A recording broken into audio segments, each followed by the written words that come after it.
Medis meneliti hadis. Selama ini yang kita kenal, hadis merupakan sabda Nabi Shallallahu Alaihi Wasallam. Namun, hadis tak hanya perkataan Nabi Shallallahu Alaihi Wasallam. Lantas, hal apa saja yang bisa disebut sebagai hadis? Hadis secara bahasa berarti kabar atau berita, sedangkan secara istilah, hadis merupakan segala bentuk perkataan, perbuatan, takrir, akhlak, serta ciri-ciri fisik Nabi Muhammad Shallallahu Alaihi Wasallam. Para ulama membagi hadis menjadi 3 macam. Pertama, hadis berupa perkataan. Kedua, hadis berupa perbuatan. Ketiga, hadis berupa ketetapan. Hadis berupa perkataan. Dalam istilah ilmu hadis, hadis berupa perkataan Nabi Shallallahu Alaihi Wasallam disebut dengan hadis qauli.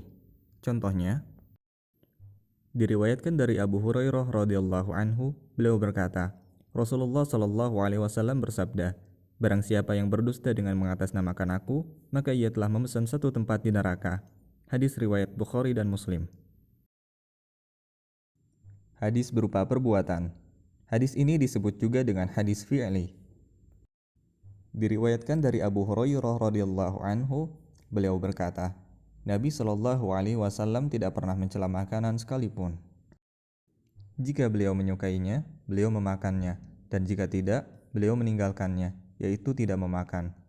Muttafaq alaih. Hadis tersebut adalah hadis fi'li, yang juga menjelaskan tentang perangai atau akhlak Nabi Shallallahu Alaihi Wasallam yang sangat mulia. Hadis berupa ketetapan.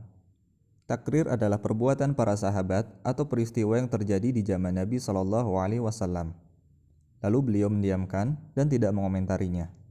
Hal ini dianggap sebagai persetujuan beliau Shallallahu Alaihi Wasallam atas hal tersebut. Hal ini disebut dengan hadis takriri. Contohnya ialah hadis muttafaq alaih yang diriwayatkan oleh Khalid bin Walid. Saat itu beliau radhiyallahu anhu memakan dhab, yaitu sejenis kadal besar di daerah gurun. Nabi Shallallahu Alaihi Wasallam melihat hal tersebut dan beliau diam saja, tidak memperbolehkan atau melarangnya. Nabi tidak mengingkarinya, artinya Nabi menyetujui kebolehan memakan dhab. Wallahu ta'ala a'lam bishawab. Mikroskop hadis.